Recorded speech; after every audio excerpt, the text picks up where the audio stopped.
Eh bien, merci à vous qui nous suivez pour l'instant. Donc, dans le cadre de ce premier entretien qui fait suite à ce que nous avons annoncé dans la première vidéo, c'est un entretien de présentation globale de notre travail, de notre thèse, et annonçant les 5 chapitres qui seront aussi abordés, à savoir le chapitre consacré à la question du monde, celui consacré à la question du langage, celui consacré à la question de la pensée, celui consacré à la question de la vérité, et ainsi que celui consacré à la question de l'unité, comme nous l'avons souligné, un chapitre dont l'objectif est de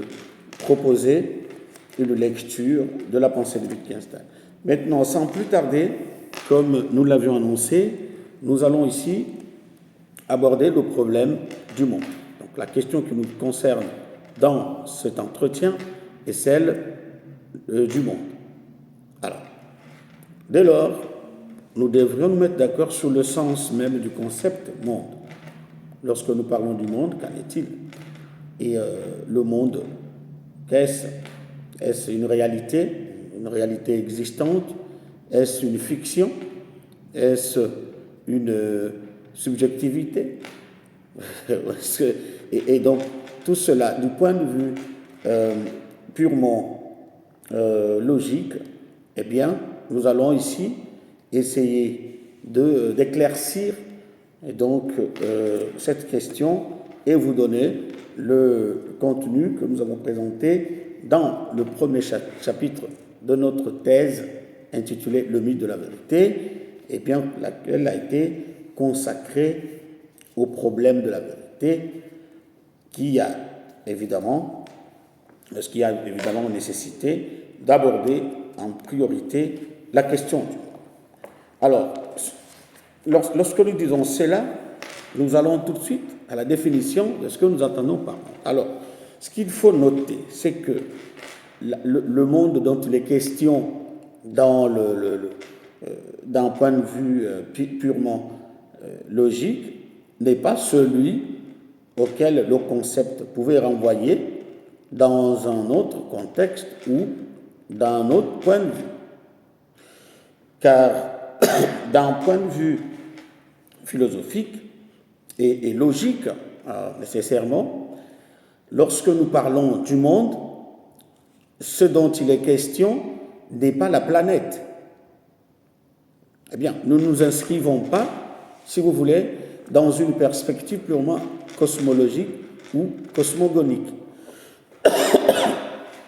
Car en réalité, ce que nous saisissons à travers ce que nous appelons monde n'est pas forcément la réalité telle qu'elle apparaît, mais la réalité telle qu'elle est donc le lieu de révélation, de manifestation, si vous voulez, ou de saisie de la subjectivité. Donc, par monde, éliminons toute idée de la planète.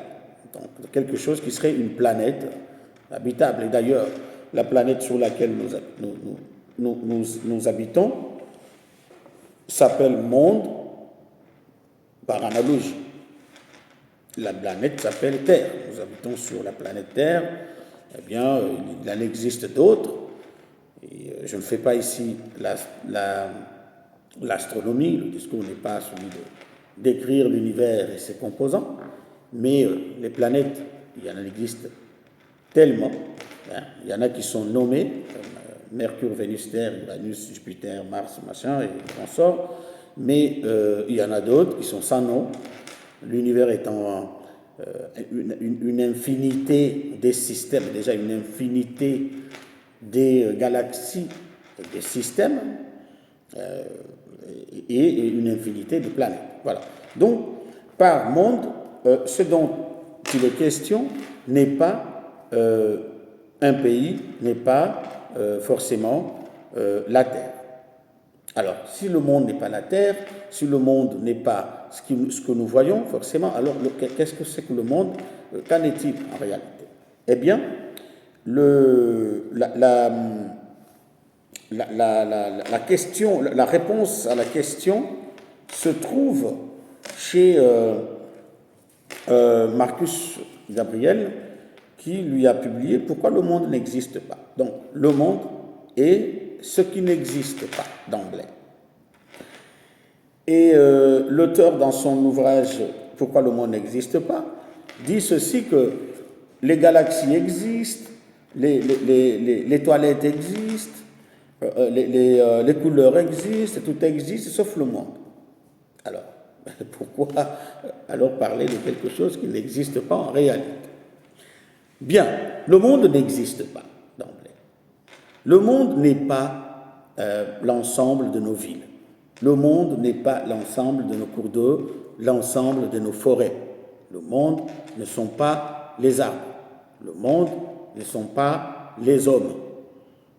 Eh bien, alors si le monde n'est pas tout ça, qu'est-ce que c'est que le monde? Évidemment, le monde est une subjectivité, le monde est une vision.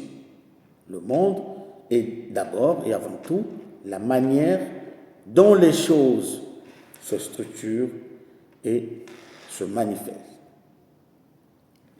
Je me reprends. Le monde est la manière dont les choses ont un sens, c'est-à-dire la manière dont celles-ci, donc ces choses, se matérialisent, se manifestent, se montrent. Voilà le monde dont il est question sur le plan logique. Pourquoi? Parce que par monde, ce que nous entendons est une réalité ontologique. Et lorsque je dis réalité, cela n'est pas à prendre dans le sens de ce qui apparaît, parce que le mot réalité lui-même a été bidouillé, longuement bidouillé, c'est-à-dire on a confondu la réalité aux choses. Évidemment, quand on dit que quelque chose est réel, cela ne veut pas dire que forcément que quelque chose est concrète ou que quelque chose est palpable. Car le concept de réalité dépasse de loin les frontières de tout ce qui pouvait être visible, palpable, concret.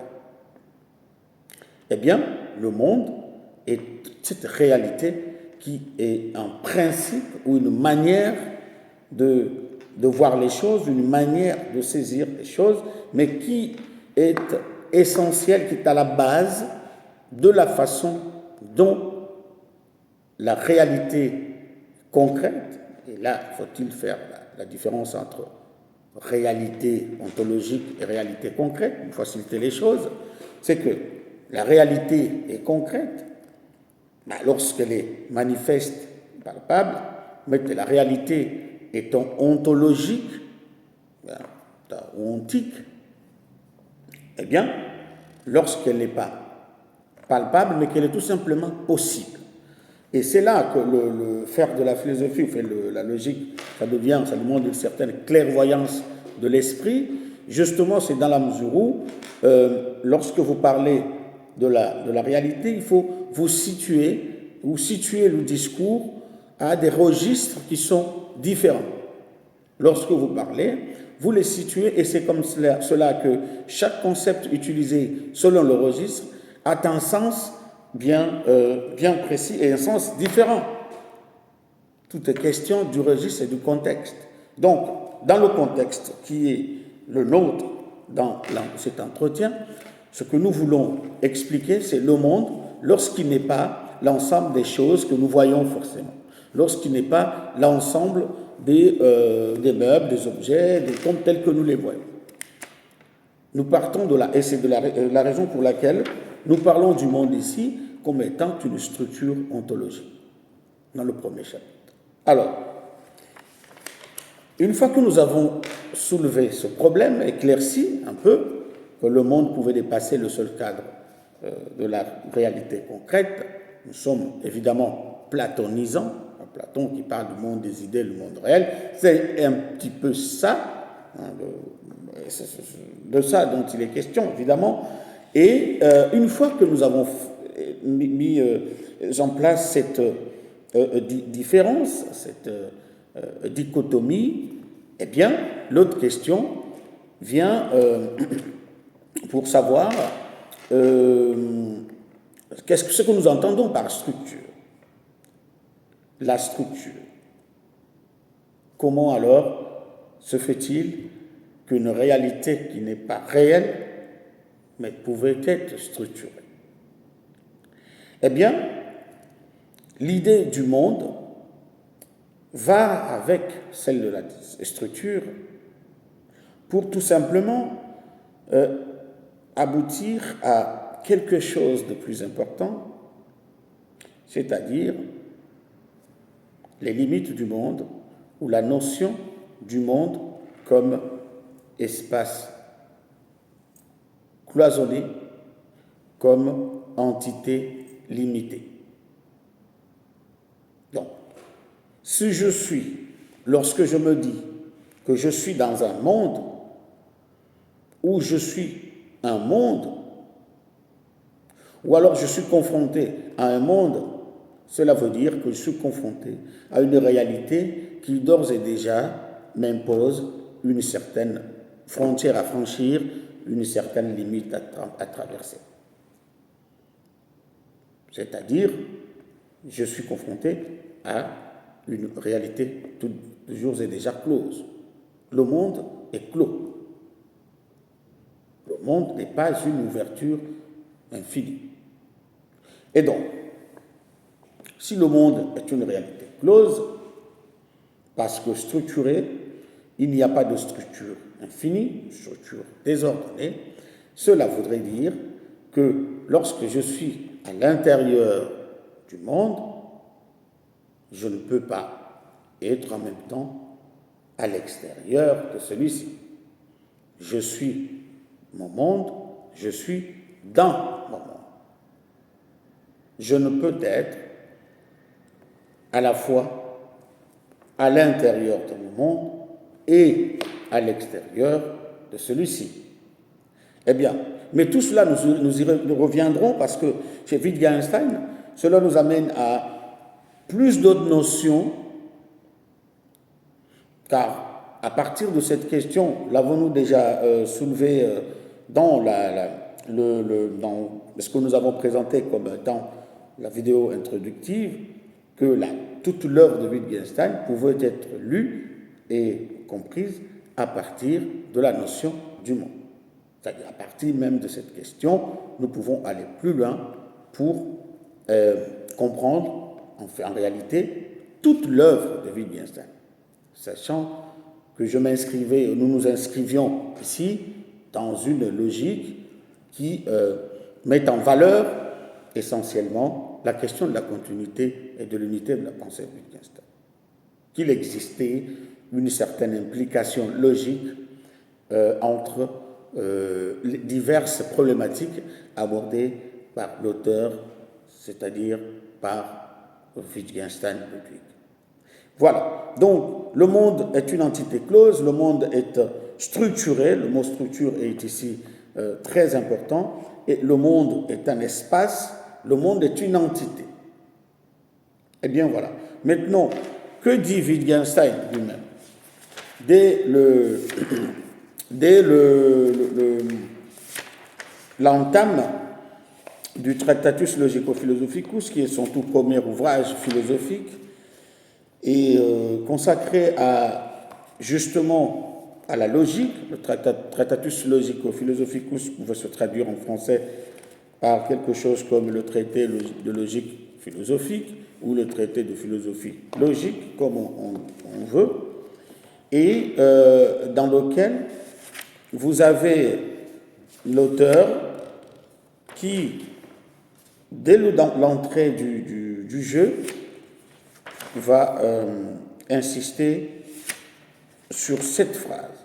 Une seule a suffi, une seule phrase a suffi pour réveiller notre esprit et nous dire, ben tiens, qu'il y avait là quelque chose, c'est-à-dire qu'il y avait là toute une philosophie, toute une manière de voir, de poursuivre le problème de la vérité qui vaut la peine d'être analysé. Alors, que dit l'auteur? L'auteur dit que le monde est tout ce qui a lieu.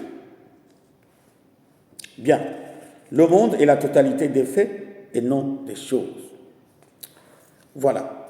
Donc, comme je l'ai souligné tout à l'heure, c'est-à-dire que le monde n'est pas d'abord ce qui est visible. Et qu'est-ce que nous voyons?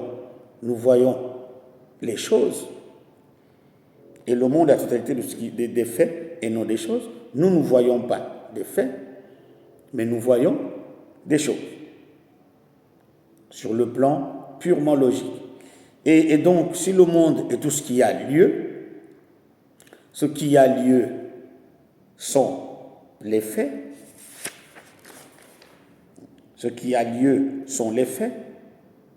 Or, les faits n'est pas l'ensemble des choses. Disait Christian Sauviré, pas seulement un ensemble, mais un ensemble structuré.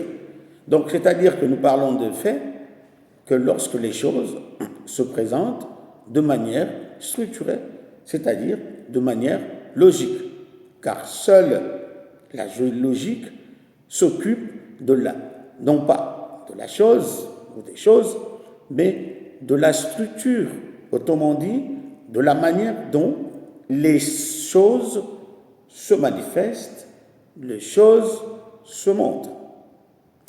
Eh bien, dès lors, une autre inquiétude, une question s'impose, car nous devrions savoir dès lors ce qu'il faudrait alors entendre par fait. Alors, dans le domaine du droit, le mot est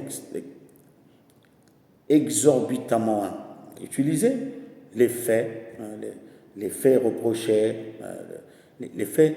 Et c'est tellement utilisé dans ce domaine que je me demande si on ne l'utilisait pas à tort et à travers, en fait.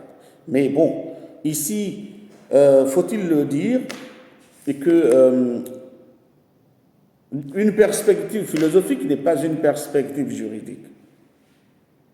Et une perspective juridique n'est pas une perspective anthropologique et culturelle. Mais nombreux sont des domaines qui exploitent le mot et qui l'utilisent parfois à tort. Mais bien, le mot fait. Un fait est d'abord l'ensemble des choses. L'ensemble des choses qui adviennent dans l'espace logique, c'est-à-dire dans l'espace-temps. La manifestation concrète d'une situation donnée. Donc, un fait est une situation. Voilà.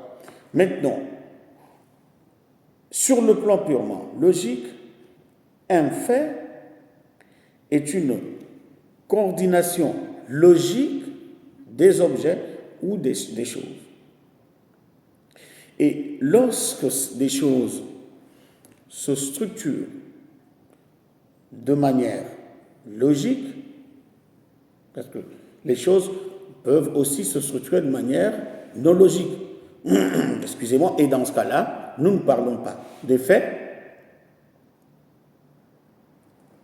mais nous parlons de nos faits. Même si à tort, nous pouvons parler des faits faux, mais en réalité, il n'y a de faits que ceux qui sont logiquement structurés. Donc, le monde est l'ensemble, le monde est un ensemble, et par le mot ensemble, il ne faudrait pas entendre la totalité dans le sens numérique, c'est-à-dire trois faits, 10 faits forment le monde. Le monde est une infinité de faits, et lorsqu'on dit que le monde est l'ensemble des faits, ce qu'on veut dire, est tout simplement cette idée selon laquelle le monde est une possibilité infinie de faits. C'est-à-dire que tout ce qui advient dans le monde, dans l'histoire, dans la vie, fait partie du monde. Et qu'il n'y a rien qui puisse exister ou advenir, avoir lieu. Avoir lieu, c'est l'expression que Wittgenstein aimait bien utiliser, mais avoir lieu, ce qui a lieu, c'est ce qui arrive, ce qui advient, ce qui est possible. Et donc, rien n'est possible en dehors du monde comme en tant que lieu logique, en tant qu'espace logique. Voilà, donc tout à l'heure, j'ai attiré l'attention sur le fait que le monde était une entité close, et donc, tout ce qui a lieu ne doit avoir lieu qu'à l'intérieur du monde.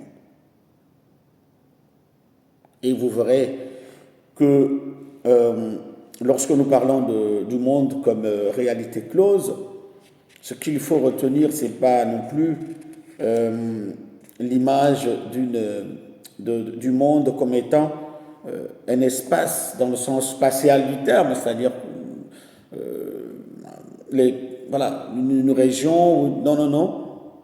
C'est tout simplement de se représenter, ce qu'il faut faire, c'est de se représenter l'idée du monde comme étant la possibilité des choses au-delà, et elle-même, cette possibilité a une limite qui fait qu'au-delà de laquelle les choses ne sont plus possibles.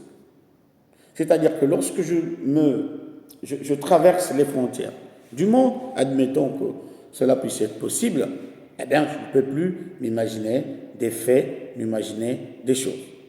Et que si je le faisais, si je m'imaginais des choses ou des faits qui se seraient déroulés en dehors du monde, en dehors de la possibilité des choses telles que cela fait partie du monde, eh bien, ces faits et ces choses-là n'auront tout simplement aucun sens, aucune signification. Je reviendrai plus tard dans une autre vidéo pour expliquer justement la différence, parce que la question m'a été posée lors de ma soutenance de thèse Paris-Sorbonne, et donc c'était la différence entre, est-ce que s'il y avait une différence entre une signification et un sens. J'ai soutenu l'idée d'une différence entre une signification et un sens, et je vous dirais, et notamment lorsque nous parlerons de la pensée, justement. C'est la partie de la pensée, ou même à partir lorsque nous aborderons la question du langage, que nous pourrions aborder la question de la différence entre ce qui relève du sens et ce qui relève de la signification. Bon, maintenant, nous sommes concentrés sur le monde. Eh bien, le monde, une entité close, au-delà de laquelle les choses n'ont plus de sens, et non seulement qu'elles n'ont plus de sens, mais aussi, surtout, qu'elles ne peuvent plus faire l'objet du langage, c'est l'objet de description, qui soit logique, toute description n'est pas logique, et donc, là, nous sommes dans ce que nous appelons la problématique du monde, la problématique ontologique du monde comme espace logique. Ce qui revient à dire qu'en réalité, toute logique obéit à une certaine frontière, à une certaine limitation, qu'il n'y a pas de logique vague. Ce qui revient à dire que toute manière de dire les choses obéit à une certaine frontière, c'est-à-dire dépend d'un certain contexte.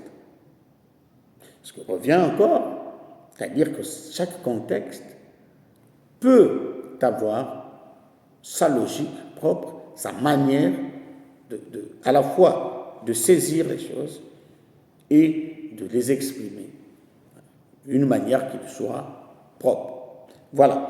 Donc, le monde en tant qu'ensemble des faits, les faits sont des situations qui arrivent, lesquelles sont structurées par des objets, par des choses.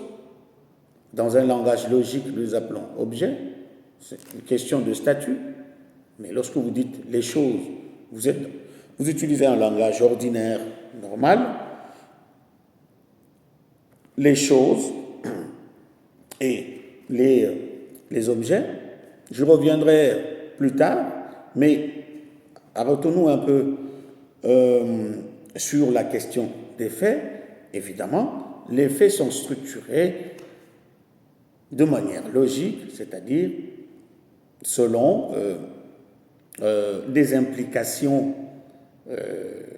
qui sont logiques, c'est-à-dire qui permettent à ce que les objets puissent se structurer d'une manière qui permet de les percevoir, de les comprendre, c'est-à-dire d'une manière logique.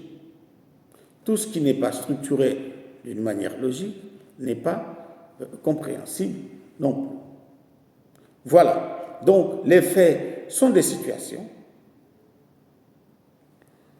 dans le cadre desquelles des objets structurés se manifestent. Et en se manifestant, celles-ci nous délivrent tout simplement leur véracité.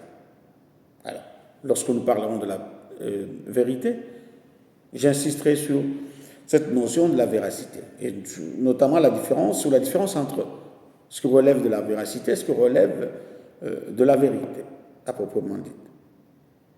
Donc, il existe des faits qui sont des faits naturels.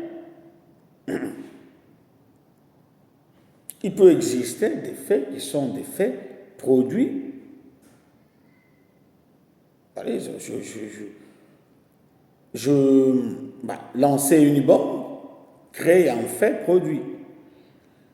Et lorsqu'il y a une éruption volcanique, là, vous avez un fait naturel.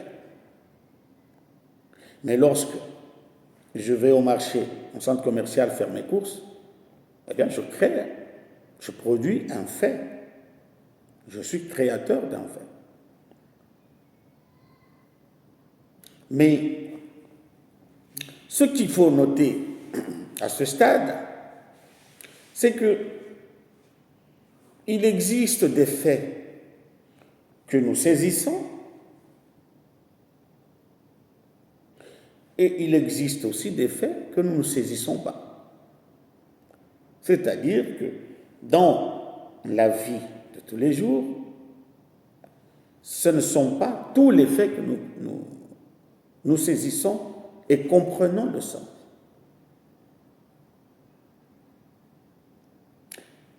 Et ce ne sont pas non plus toutes les choses que nous saisissons et comprenons le sens. Je ne suis pas non plus ici en train d'établir l'idée de deux mondes dont l'un serait un monde saisissable et l'autre non saisissable. Je suis loin de là. Je ne suis pas dans une démarche comme celle-là. Ce qu'il faut dire, c'est que l'immensité de la possibilité des faits fait que tous les faits ne sont pas tous saisissables, surtout pas par un seul individu. Et c'est là le problème logique, en fait. C'est-à-dire que certains faits peuvent se dérouler sous mes yeux alors que je ne suis pas capable de les saisir, alors que je ne comprends rien du tout. Petite anecdote,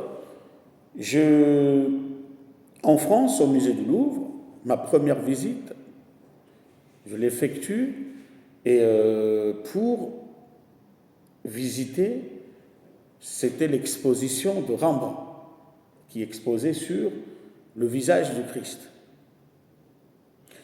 Mais pour accéder à la salle, pour arriver au lieu d'exposition donc, du visage du Christ, il a fallu passer par la Joconde, enfin, l'exposition de la Joconde.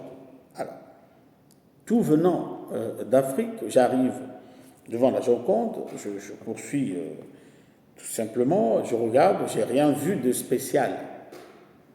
Le tableau de la Joconde m'est paru de manière tout à fait ordinaire, avec rien de spécial. Alors qu'en face, à côté, toute une foule contemplait la Joconde, regardait, mais moi, individuellement, j'y passais sans y voir quoi que ce soit. Enfin, oui, en y voyant un tableau. Et la personne qui m'accompagnait me dit, mais on ne s'arrête pas un petit peu, me dit, mais pourquoi ceux-là, ils sont, vous voyez que c'est une belle œuvre et tout ça, et ce tableau. Mais il s'est mis à m'expliquer. Mais en réalité, j'ai rien vu ces jours-là, en tout cas. Il a fallu du temps, d'autres visites au musée du Louvre pour commencer à comprendre ce que l'œuvre réservait comme message et ce qu'elle représentait en réalité, et effectivement rentrer dans le sens, dans le monde de l'œuvre d'art.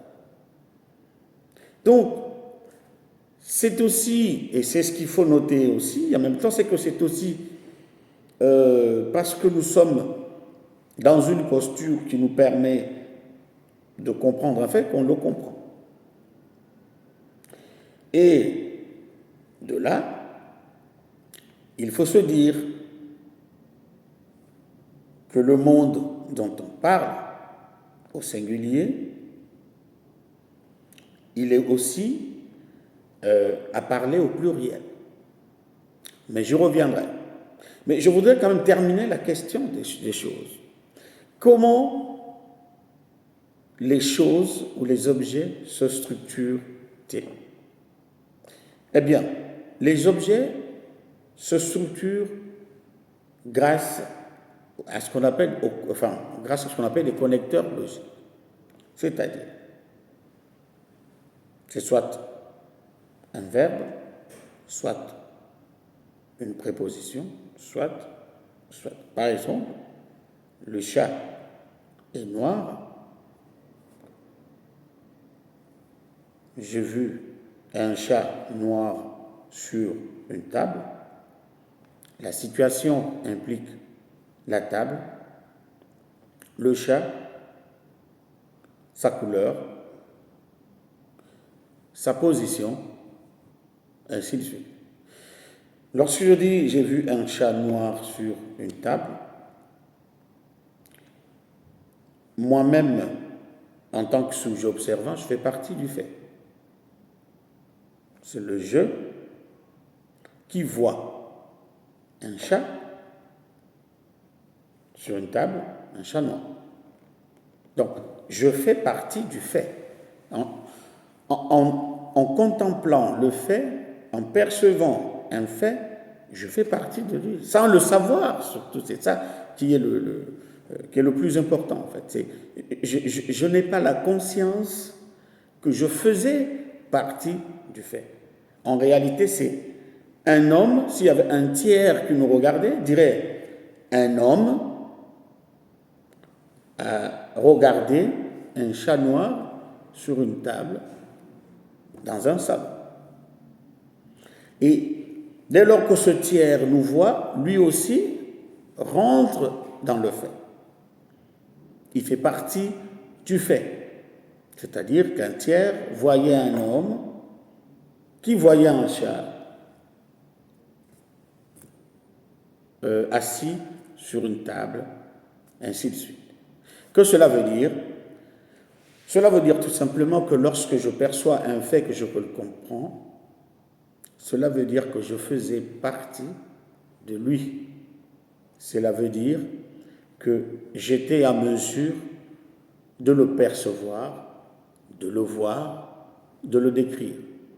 Autrement, je ne le verrai pas. Je ne vous renvoie ici, je ne vous renvoie pas ici,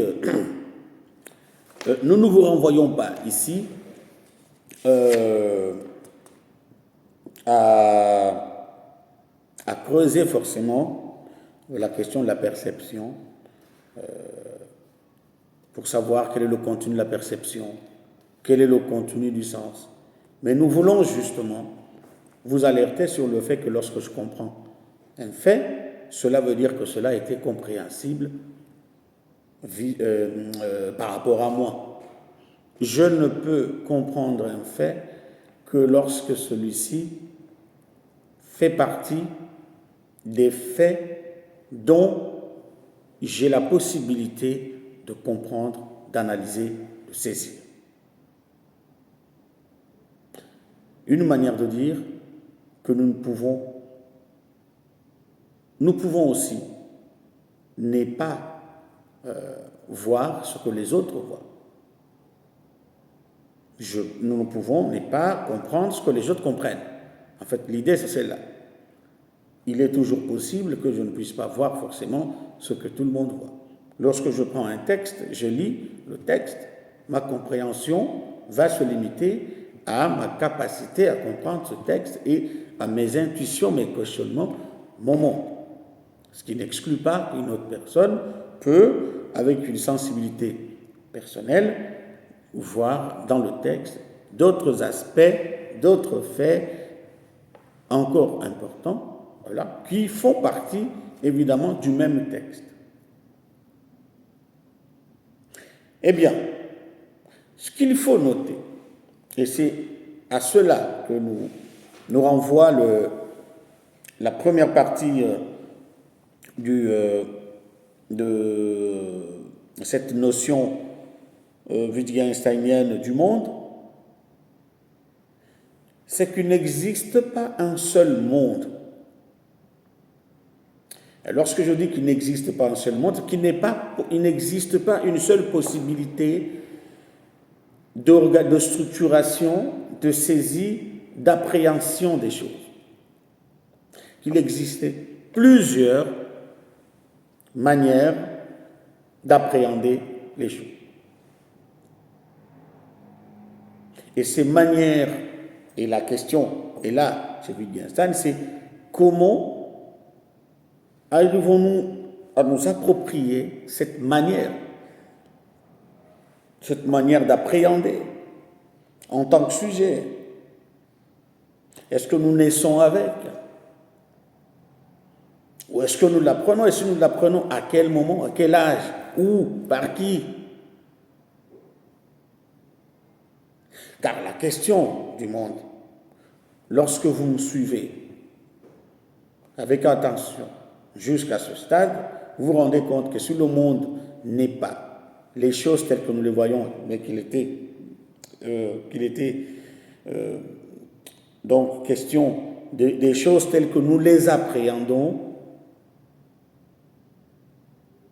eh bien, à partir du moment où nous considérons que notre appréhension de choses peut varier, eh bien, il se pose là la question à la fois de la pluralité des manières d'appréhender la chose, ou la même chose, ou les choses, mais aussi la question de bien l'origine ou le sens même d'une telle diversité. Qu'est-ce qui fait que nous n'avons pas tous la même manière d'appréhender les choses? Qu'est-ce qui différencie ces manières?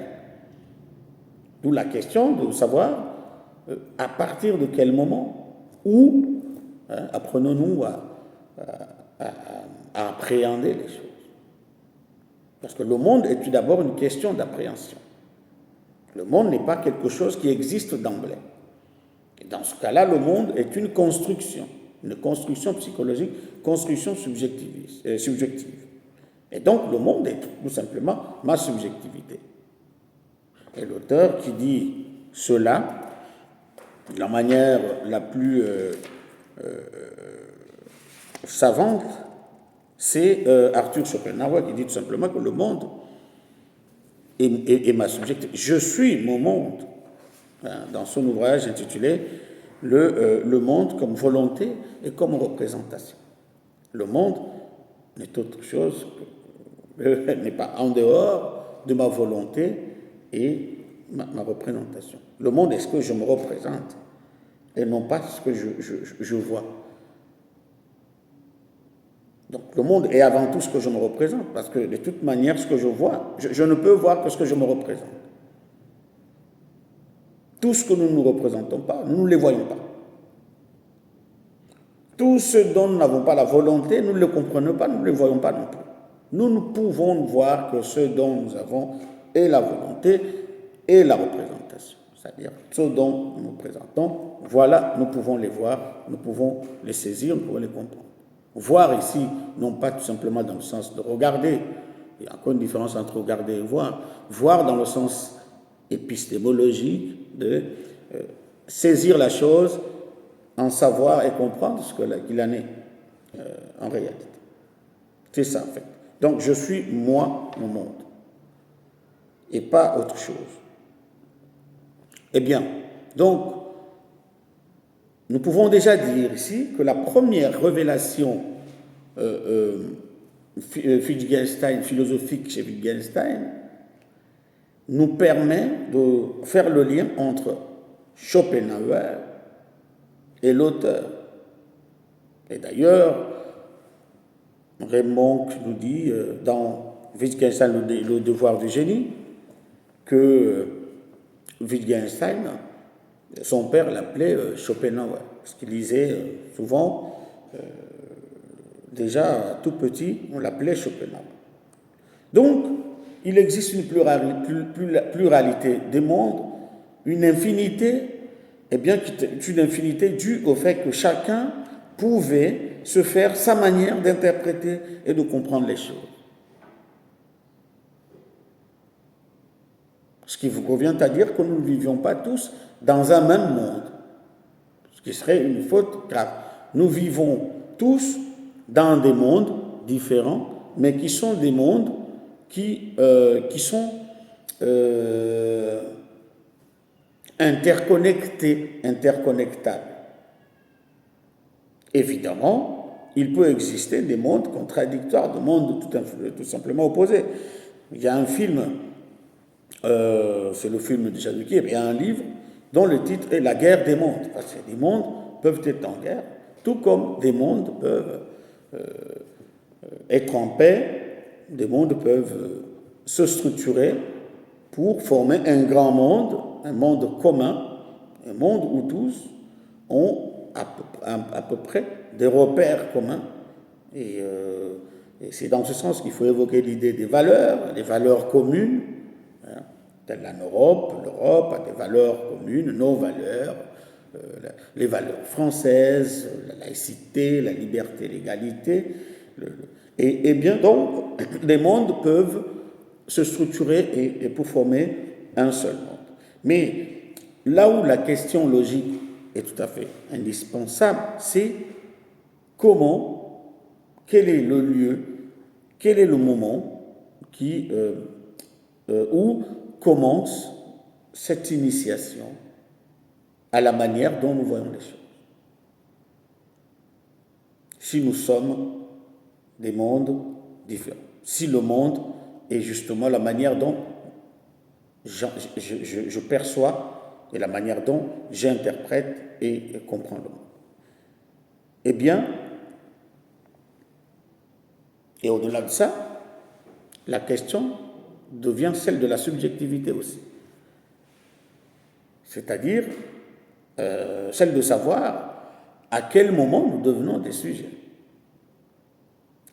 Car ne peut interpréter, percevoir, appréhender la réalité qu'un sujet. Seul le sujet a la capacité d'appréhender les choses, de les comprendre, les décrire à travers le langage, de les penser. La réponse est de dire tout simplement que lorsque nous naissons, la famille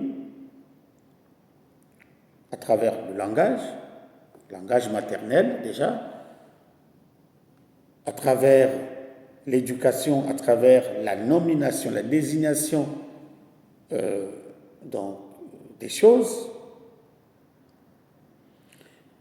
la famille, l'entourage, la société nous met déjà sur les pistes qui nous permettent d'évoluer, de grandir en humanité et en subjectivité, et à partir desquelles, eh bien, nous serons en mesure d'appréhender nous-mêmes la réalité, c'est-à-dire de nous faire nous-mêmes notre propre monde. Je m'explique. Lorsque nous naissons, nous ne parlons pas.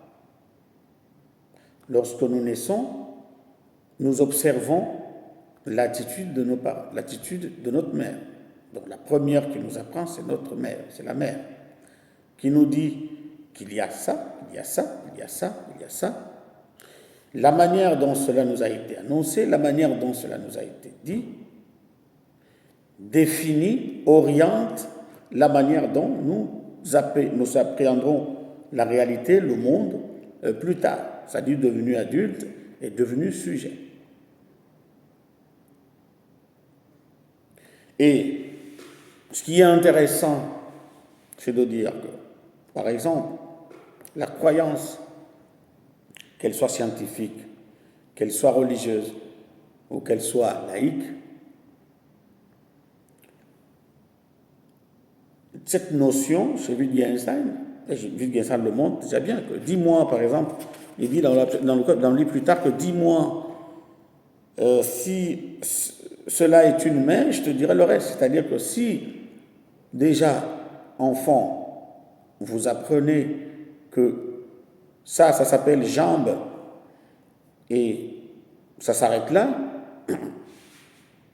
alors que ça pourrait s'appeler autrement, mais bon, et que si vous êtes à l'aise et vous admettez les choses comme cela, de cette manière-là, eh bien, c'est-à-dire qu'on pourrait vous dire que le Père Noël existait et que vous accepterez. C'est-à-dire, c'est le même mode. C'est le même mode. C'est-à-dire, en nous apprenant que ça s'appelle tête, ça s'appelle jambe, ça s'appelle pied, nos parents nous préparent à accepter. Donc, on sème déjà dans notre esprit la possibilité d'acceptation des réalités dont le lien avec les faits est tout à fait absent. C'est-à-dire, nous sommes préparés, nous sommes comme montés, comme une machine montée pour aussi admettre les choses lorsqu'aucun lien logique n'existe entre celle-ci et la réalité telle que nous l'apercevons, telle que nous l'acceptons. Et donc, c'est seulement lorsque je suis enfant, c'est par le biais de mes parents, après vient l'environnement, après vient l'environnement s'élargit, l'école rentre dans l'environnement qui m'accueille, la société c'est quoi? C'est tout ça, c'est le noyau familial qui s'élargit, et puis des amis qui s'élargit, le quartier, le pays, jusqu'à atteindre le niveau national.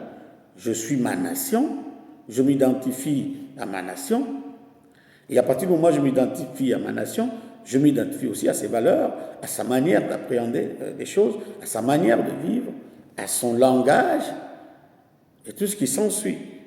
C'est-à-dire la nation en tant que telle n'est pas un concept vide. La nation implique une manière d'être, une manière de penser, une manière d'appréhender, d'admettre les choses.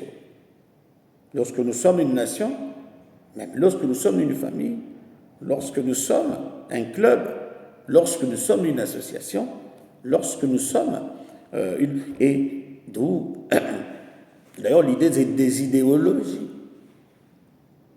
Quand vous rentrez dans un groupe où vous avez une idéologie, l'idéologie elle-même étant la manière d'appréhender les choses, le discours attribué. Et ce qui est intéressant, c'est qu'à partir de ce moment-là, c'est-à-dire à partir du moment où je m'approprie une manière d'appréhender les choses, je deviens un sujet. Car seul le sujet peut appréhender la réalité, peut appréhender, saisir le monde, saisir son sens et consorts. Donc, l'idée, c'est le monde n'est pas ce que je vois, mais le monde, c'est la manière dont je vois ce que je vois. Et que la manière de voir ce que je vois, je ne l'ai pas avec, mais elle est quelque chose qui m'est légué comme héritage social. Voilà. Et donc, ce que nous sommes en tant que sujet, c'est-à-dire appréhendeur de la réalité, nous le devons pour beaucoup à la société qui nous accueille, à la famille dans laquelle nous sommes nés, à tous ceux et toutes celles que nous avons croisés sur notre chemin de la croissance en tant que sujet, sur notre chemin de l'évolution en tant que citoyen. C'est ça en fait le monde. Donc le monde que je reçois n'est pas une réalité existante, mais l'ensemble des valeurs reçues tout au long de mon existence dans un contexte bien déterminé.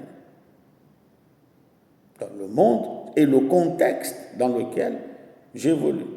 Et chaque contexte implique évidemment ses règles, sa manière de voir les choses, sa manière de se comporter et consorts. Maintenant, le rôle qu'il faut noter, c'est le rôle du langage. Car tout cela,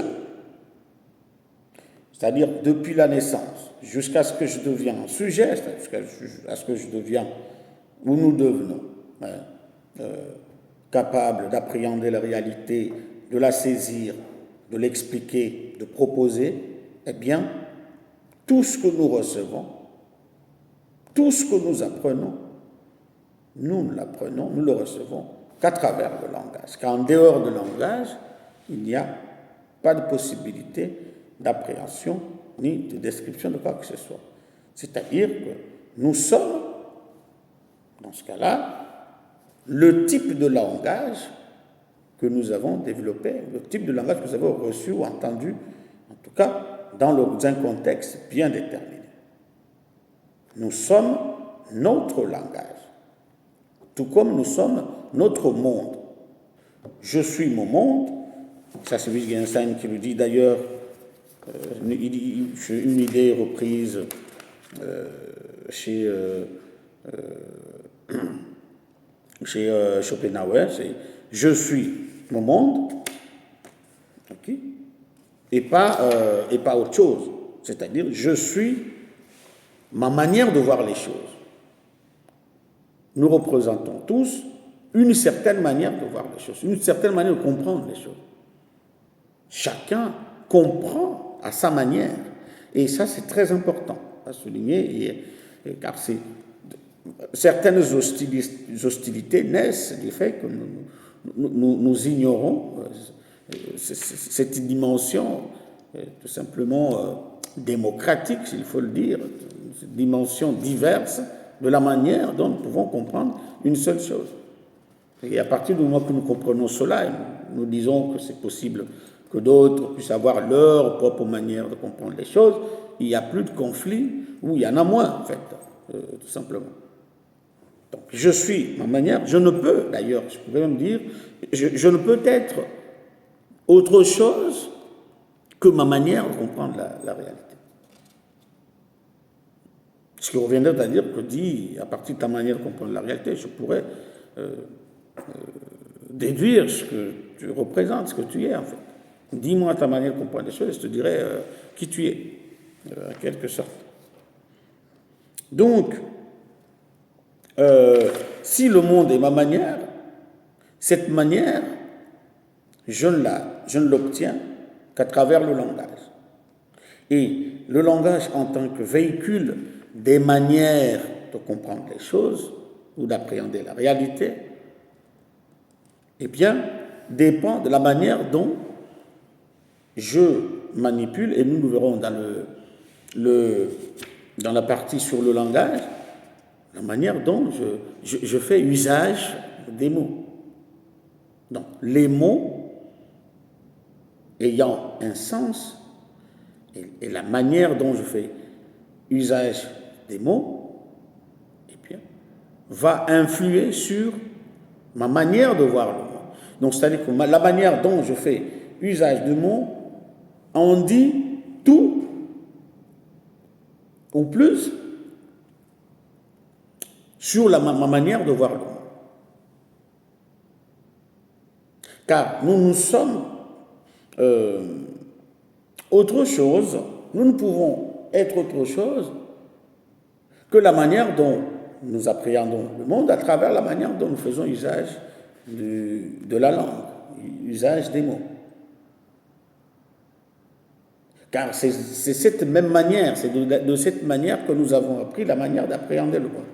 C'est-à-dire les parents, en nous parlant d'une certaine manière, nous transmettent une certaine manière d'exister au monde, c'est-à-dire une manière de se positionner par rapport à la réalité.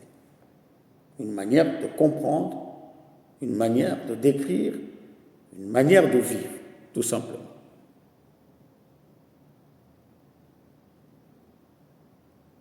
Et tout monde étant ouvert aux autres, eh bien, lorsque je prends conscience que je ne suis pas le seul à voir mon monde, la conscience que chacun pouvait être ambassadeur d'un certain monde, eh bien, je ne peux qu'être à l'écoute des diversités, des remarques, des critiques, des objections que peuvent formuler les autres. En tant qu'ambassadeur d'autres mondes, en tant que sujet à part entière. C'est pour ça que lorsque je lis et justement la liberté d'expression en France et dans d'autres pays, hein, et je parle comme de la France, qui est ce pays que je connais le mieux, hein, bon, il y a mon pays d'origine, mais il y a aussi la France, c'est-à-dire que la liberté d'expression, la tolérance vis-à-vis des opinions des autres, quel que soit le domaine, et l'expression du respect, la prise de conscience de l'idée que je ne suis pas non plus le seul au monde ou le seul capable d'appréhender les choses, que ma manière d'appréhender les choses n'est pas la seule possible, hein, qui soit la seule, qui soit vraie ou qui soit possible. C'est l'origine même de tout ça, de la liberté d'expression, le respect de l'opinion des autres, la tolérance entre individus. Eh bien, c'est dû au fait que, évidemment, chacun pouvait avoir une manière, que la réalité pouvait être appréhendée sous plusieurs manières qui peuvent nous échapper en tant que sujet. Donc, nous avons évidemment besoin d'entendre d'autres manières pour aller ensemble. Mais l'idée, c'est aussi, lorsque vous accordez justement ce statut de sujet à chaque individu, eh bien, vous comprenez le sens du droit de l'homme. Vous comprenez le sens du droit de l'homme. Mais dans une vision de l'humanité où tous sont capables, égaux, hein, l'égalité, la fraternité, la liberté, eh bien, parce que tous ils sont sujets, tous sont capables d'appréhender les choses comme moi, et donc tous sont libres, tous sont égaux, tous sont fraternels. C'est à ce moment-là que vous comprenez le sens du respect des autres dans chaque dialectique intersubjective. L'autre peut aussi voir, l'autre peut aussi, et en plus l'autre me voit, parce que face à l'autre, je suis un objet. L'autre me voit de la même manière qu'il voit d'autres objets. Et ça, c'est une autre question qu'on pourrait développer à une autre occasion, mais c'est évidemment que l'autre me voit aussi comme il voit la table, comme il voit un arbre, il me voit aussi. Et que lorsque l'autre n'a pas cette prise de conscience que je suis, même s'il me perçoit comme un objet, mais je suis un sujet au même titre que lui, il peut me considérer comme il veut. Il peut me considérer comme il veut parce que la reconnaissance de la subjectivité n'est pas de mise, n'est pas là. Et lorsqu'il y a absence de cette reconnaissance, absence du respect de la liberté d'opinion, la liberté d'expression et toutes ces libertés dues à l'expression des idées, de ce que les gens pensent, lorsqu'il y a ça, c'est tout un boulevard qui s'ouvre pour mener vers tous les dérives qui peuvent aller jusqu'à l'effacement physique, même à l'élimination physique des autres. Parce que tout simplement, nous tombons dans ce qu'on appelle la négation de l'autre, en fait, en tant que tel. De l'autre en tant que tel.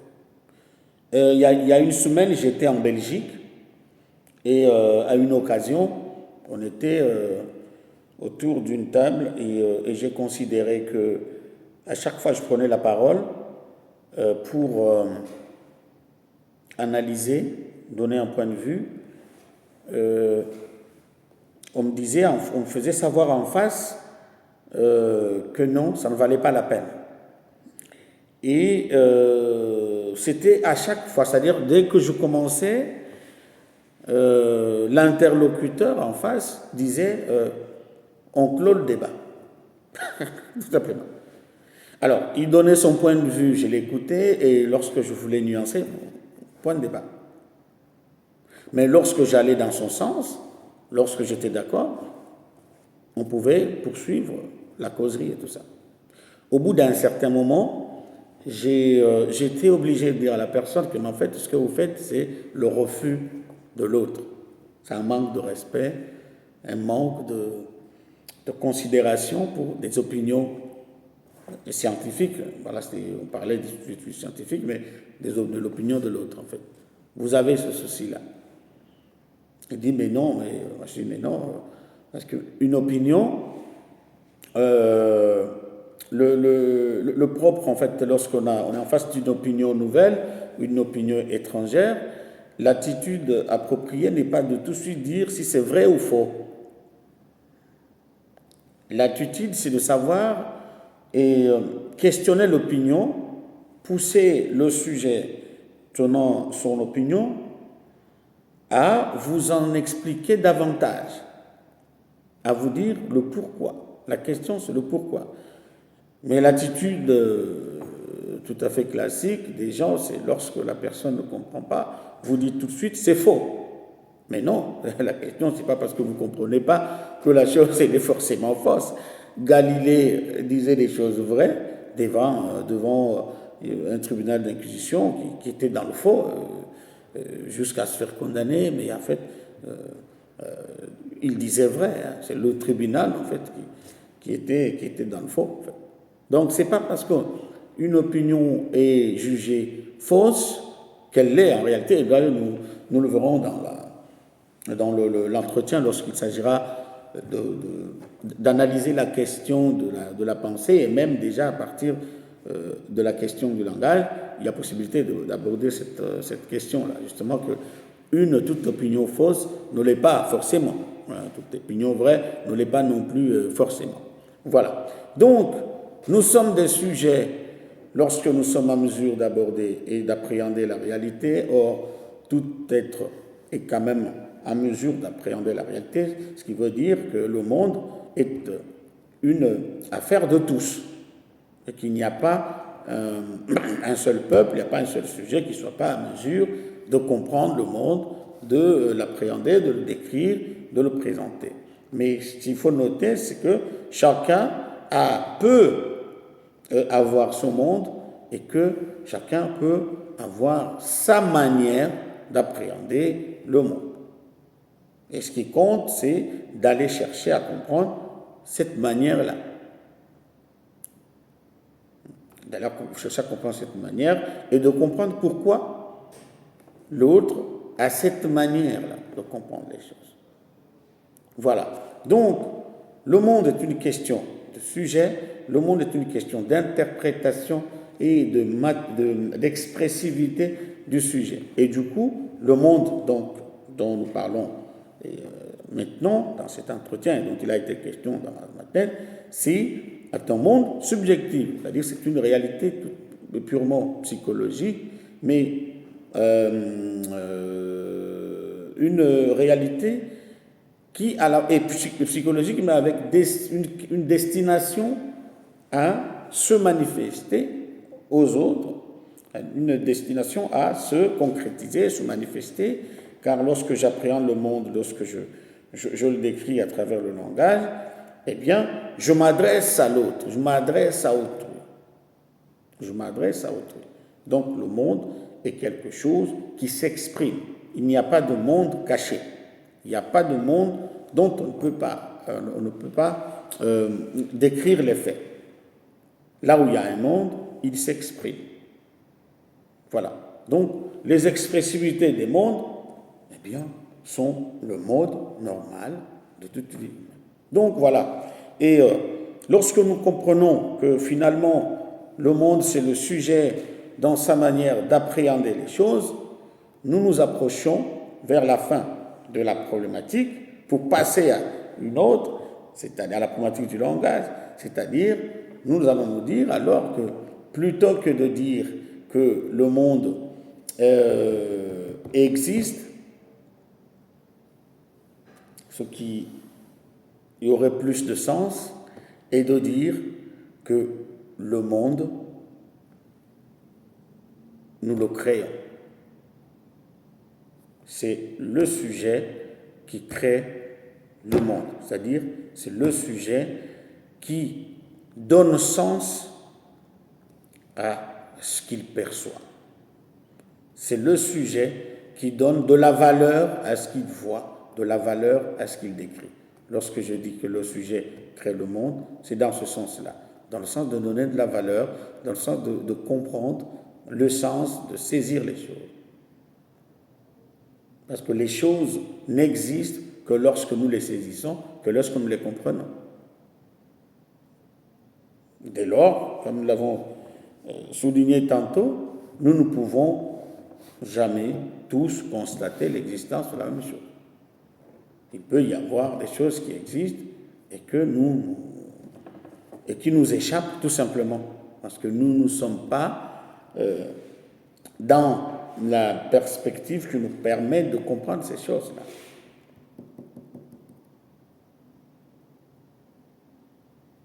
Voilà. Maintenant, les limites du monde étant les limites du sens, les limites ontologiques et logiques, cette notion va permettre, dans le deuxième chapitre, parce que le premier, comme je l'ai dit, est la préparation de tout le reste, c'est le fondement, à partir de la notion du monde, eh bien, déjà à partir de la question des limites du sens, eh bien, nous allons, par la suite, en ce qui concerne le langage, parler du sens et du non-sens.